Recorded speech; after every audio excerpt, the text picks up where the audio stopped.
What do you want from me? Admit that you wanted to get rid of me the whole time.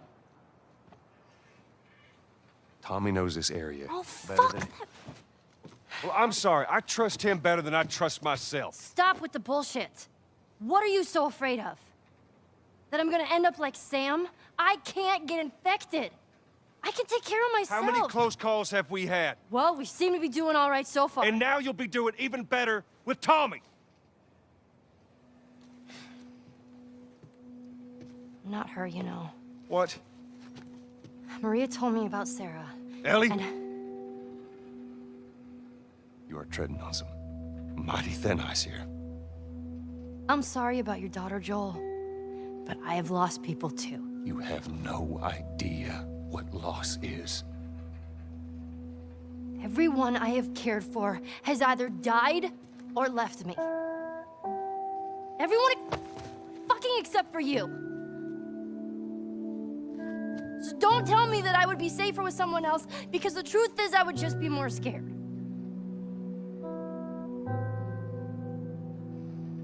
You're right. You're not my daughter. And I sure as hell ain't your dad. And we are going our separate ways. It's now commonplace for games to convey the player's emotions.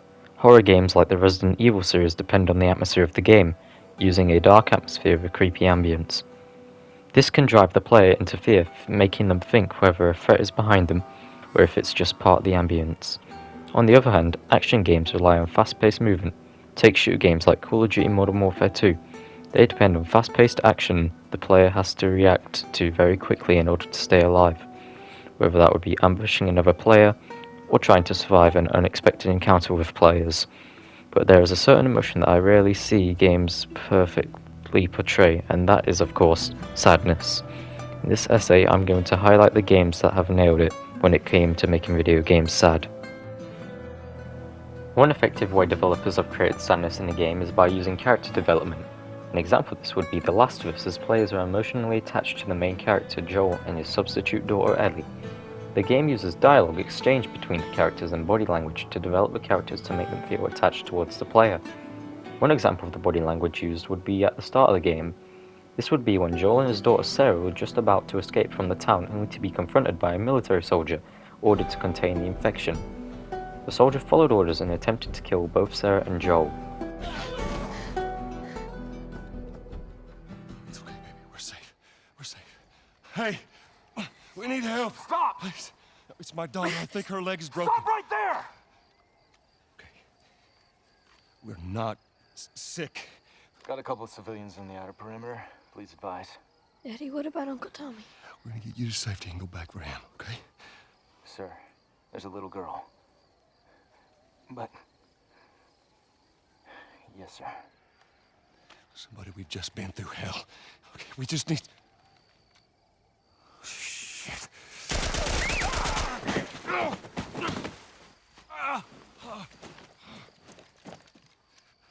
Please don't.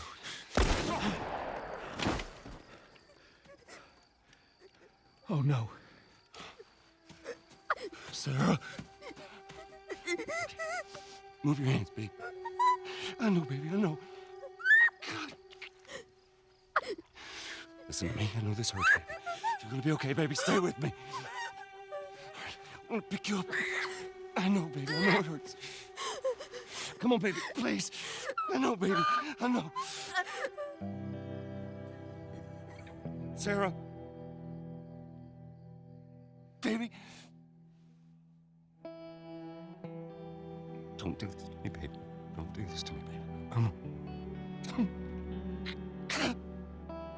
No. No.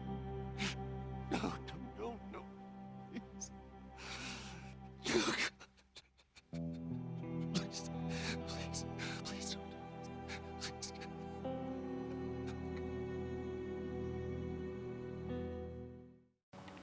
As you can see, this caused Sarah to be inflicted with several gunshot wounds, causing her to gasp for air while Joel begs for her to stay strong, only for her to die in his arms. The body language exchanged in this is extremely emotional. Seeing Joel hug his daughter, who just died, is emotionally powerful, and hits a heavy swing of shock towards the player, seeing such a tragic event unfold so early into the game.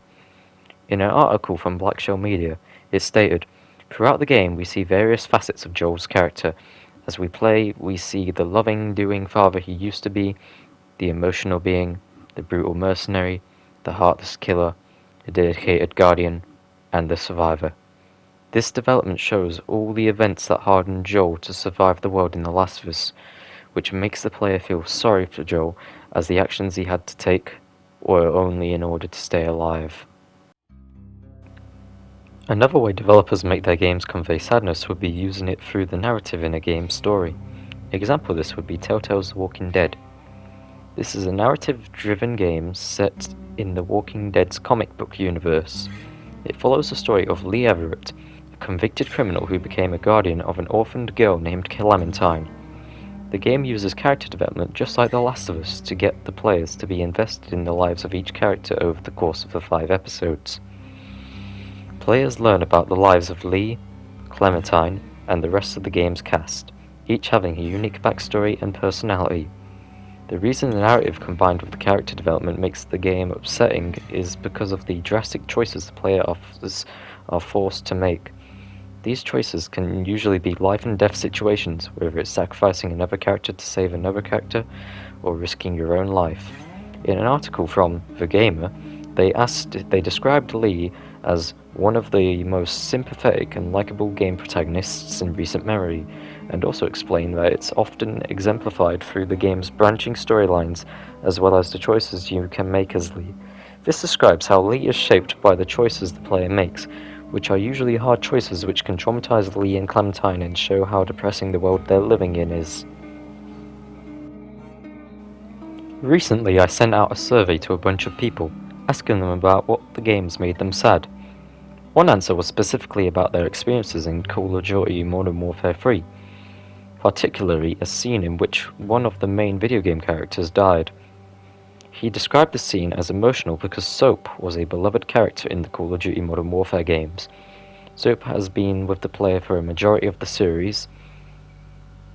The person who did the survey also described the way Soap died as quite tragic, as he was badly wounded in a firefight, painfully succumbed to his injuries, while being tended by his best friend, Captain Price, who was trying to comfort Soap in his final moments.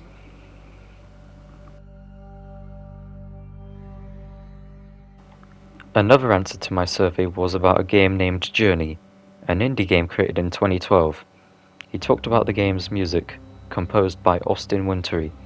He said that the game was an integral part of the experience, evoking a sense of melancholy and loneliness that perfectly reflects the game's visuals and themes.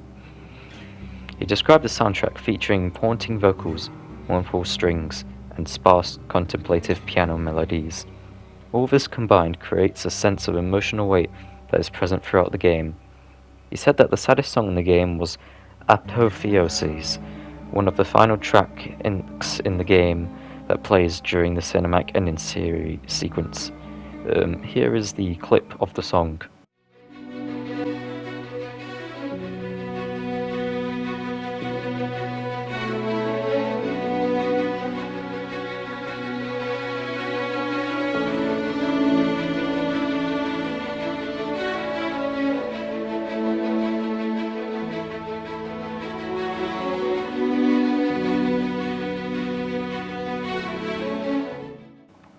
In conclusion, video games are an art form that can convey a wide range of emotions, including sadness.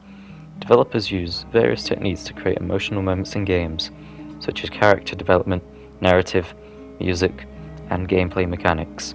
Games like The Last of Us, The Walking Dead, Call of Duty Modern Warfare 3, and Journey have successfully made players feel sadness through their stories and characters.